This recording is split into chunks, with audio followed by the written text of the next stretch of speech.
আপনি কি জানেন গ্রাফিক ডিজাইনের বেসিক জেনেও মাত্র কয়েক মাসে গ্রাফিক ডিজাইন জগৎটাকে আয়ত্ত করা সম্ভব? আজকের ভিডিওটা তাদের জন্য যারা শূন্য থেকে শুরু করতে চাচ্ছেন অথবা গ্রাফিক ডিজাইনে নতুন। আপনি যদি গ্রাফিক ডিজাইন জগতে এক্সপার্ট হয়ে থাকেন তবে চাইলেই আপনি এই ভিডিওটাকে স্কিপ করতে পারেন, because time is most valuable opportunity. আসসালামু আলাইকুম লেডিস অ্যান্ড জেন্টলম্যান। আজকের ভিডিওতে আমি শেয়ার করব গ্রাফিক ডিজাইনের বেসিক কিছু টিপস যেগুলো নতুনদের জন্য খুবই গুরুত্বপূর্ণ অথবা এটার মাধ্যমে আপনার ডিজাইনটাকে আরো নেক্সট লেভেলে নিয়ে যেতে পারেন। I mentioned some software, Adobe Photoshop, Adobe Illustrator, এগুলো নিয়ে সামনে কথা হবে। আপনাদেরকে সঠিক ধারণা দেওয়ার জন্য এই ভিডিওটাকে আমি স্টেপ এ এবং স্টেপ বি স্লাইডে সেট করেছি, যার মাধ্যমে প্রত্যেকটা স্ট্রাকচারে আপনারা একদম বাছাই করা তথ্যগুলোই পান যেগুলো আপনাদের খুবই দরকার হবে। Okay, let's jump into our main video. তো স্লাইড এ তে আমরা তিনটা জিনিস নিয়ে কথা বলবো, যে তিনটা জিনিস আপনার ডিজাইনে অ্যাপ্লাই করলে অথবা নতুন অবস্থাতেই জেনে রাখলে আপনার ডিজাইনটাকে আরো কোয়ালিটিফুল করতে পারেন। স্লাইড এ তে যেগুলো থাকছে essential skill, colours, font typography, layout, alignment, এই তিনটা জিনিস। প্রথমে কালার। আপনাকে কালার থিওরি বুঝতে হবে। কমপ্লিমেন্টারি কালার, কালার হুইল, এগুলোর ধারণা থাকতে হবে। অ্যাকচুয়ালি কালার থিওরি না বুঝে ডিজাইন করার মানে হচ্ছে রান্না করতে গিয়ে মশলার পরিমাণ ঠিক বুঝতে না পারা। Just kidding. কমপ্লিমেন্টারি কালার বলতে আমরা বুঝি এমন দুটি রং যেগুলোকে মিক্স করলে আরো অ্যাট্রাকটিভ, অডিয়েন্স হুকিং, এগুলা বোঝা যাবে। যেমন হতে পারে সবুজ আর নীল, লাল আর কমলা। আপনি কালার হুইল দেখে এগুলো খুব সহজেই বুঝতে পারবেন। আর তাছাড়াও প্রত্যেকটা সফটওয়্যারে এগুলো ডিজাইন করার সময় প্রত্যেকটা কালার অ্যাভেলেবেল থাকে, যে কালারগুলো আপনি দেখলেই আপনার ডিজাইনের একটা ধারণা চলে আসবে। আর তাছাড়াও যে পয়েন্টগুলো বলছি, এই পয়েন্টগুলো বেজ করে আপনার ডিজাইন করলে আরো ভালো হবে। ওকে, কালার স্ক্রিমিং তৈরিতে monochromatic, analogous, triadic colour combination কেমন হয়, অ্যাকচুয়ালি এগুলো কালার হুইল থেকে পরীক্ষা করে আপনি প্র্যাকটিস করতে পারেন। এভাবে রং নিয়ে আপনি কাজ করতে করতে এক সময় দেখবেন কি রঙের দিক থেকে আপনি এক্সপার্ট হয়ে গেছেন, অর্থাৎ আপনার ডিজাইনের মধ্যে ইউনিকনেস আসবে যেগুলো আপনার ডিজাইনটাকে প্রো লেভেলে নিয়ে যেতে সাহায্য করবে। এবার আসা যাক ফন্ট অ্যান্ড টাইপোগ্রাফি। ফন্ট সিলেকশনের সময় একেবারে এই জিনিসটা মনে রাখবেন, একটা ডিজাইনে তিনটার বেশি ফন্ট ব্যবহার না করাই ভালো। তবে তিনটা ফন্ট ব্যবহার করার সময় মনে রাখবেন ডিজাইনের লেআউট যদি অনেক বড় হয়ে থাকে তবে সেটা ব্যবহার করা যায়। আর তাছাড়াও দুইটা একটা যতটা সম্ভব কম ফন্ট ব্যবহার করাই ভালো। কেননা যদি আপনি বেশি ফন্ট ব্যবহার করেন সেক্ষেত্রে আপনার ডিজাইনটাকে এলোমেলো দেখাবে, অর্থাৎ আপনার মেইন মেসেজটাকে হারিয়ে ফেলবেন। টেক্সটের spacing, letter spacing, white spacing, এই জিনিসগুলো ভালোভাবে ধারণা রাখতে হবে, অর্থাৎ ডিজাইন করার সময় যথেষ্ট পরিমাণে কিছুটা ফাঁকা রাখার চেষ্টা করতে হবে, তাতে করে মেইন মেসেজটার উপরে ফোকাস আসবে।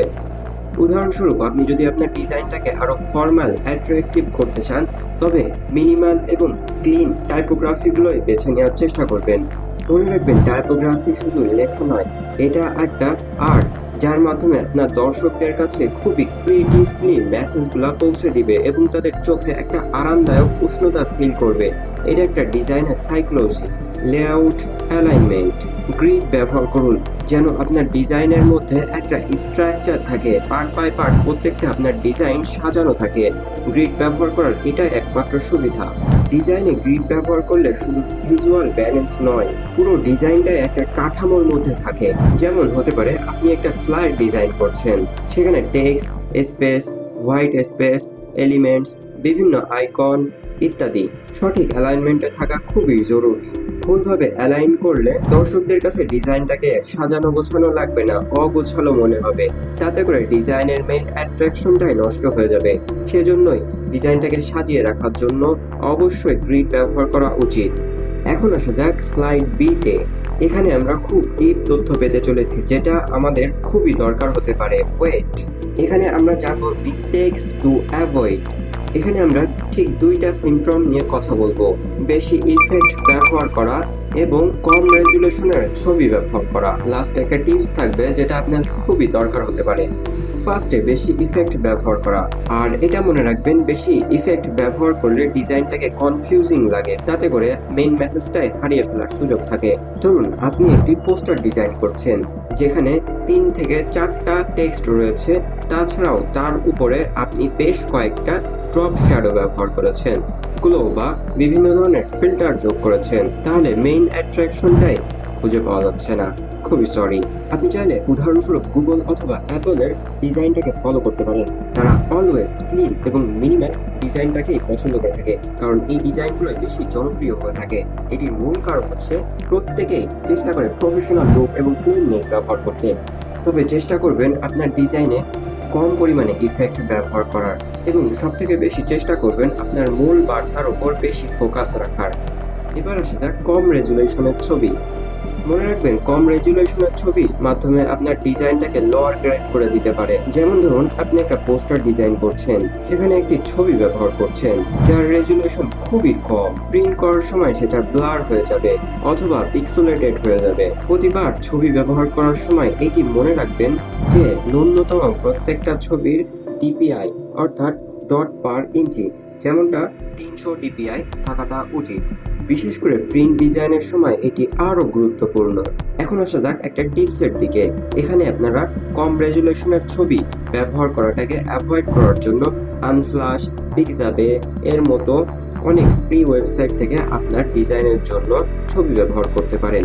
তাছাড়াও আপনার যদি কোনো স্পেসিফিক ছবি থাকে যে ছবিটার রেজুলেশন আসলে কম, তবে আপনি চাচ্ছেন এই রেজুলেশনের ছবিটা অবশ্যই ব্যবহার করা লাগবে, সেক্ষেত্রে অনেকগুলো আপ স্কেলার ওয়েবসাইট আছে, সেখান থেকে আপনার ইমেজটাকে আপলোড করে আরও হাই কোয়ালিটির ছবি পেতে পারেন। কেননা এখন সব আর্টিফিশিয়াল ইন্টেলিজেন্সের যুগ। সহজেই আপনি আপনার লোয়ার গ্রেডের ফটোটাকে আরও আপ স্কেল করে আসলেই অ্যাট্রাকটিভ করতে পারবেন, ক্লিন করতে পারবেন, নয়েজ রিডাকশন করতে পারবেন। আমি কয়েকটা লিঙ্ক ডেসক্রিপশনে প্রোভাইড করছি, যেগুলো আপনারা চেক করতে পারেন। তো এতক্ষণ পর্যন্ত যারা আমার এই ভিডিওটাকে মনোযোগ দিয়ে দেখছিলেন তাদেরকে thank you so much. Graphic ডিজাইনের এই বেসিক টিপসগুলো আপনি চাইলে প্র্যাকটিস করতে পারেন এবং আপনার ডিজাইনটাকে আরো নেক্সট লেভেলে নিয়ে যেতে পারেন। তবে মনে রাখবেন, এটা কোনো বেসিক টিপস নয়, এটা অবশ্যই কমপ্লিমেন্টারি একটা টিপস যেগুলো প্রত্যেক ডিজাইনাররা ফলো করে এবং তাদের ফলো করা উচিত। আপনার যদি এই ভিডিওটি ভালো লেগে থাকে তাহলে আপনি চাইলে একটা লাইক দিয়ে উৎসাহিত করতে পারেন। আপনার বন্ধুদের সাথে শেয়ার করতে পারেন যারা গ্রাফিক ডিজাইনে ইন্টারেস্টেড। আর হ্যাঁ, এমন সব ইন্টারেস্টিং ভিডিও পেতে আমাদের চ্যানেলটাকে সাবস্ক্রাইব করে রাখতে পারেন, পাশে থাকা বেল আইকনটিতে ক্লিক করতে পারেন। নতুন কিছু শিখুন, নিজেকে আরো এগিয়ে রাখুন এবং দেখা হবে পরবর্তী ভিডিওতে। Stay creative.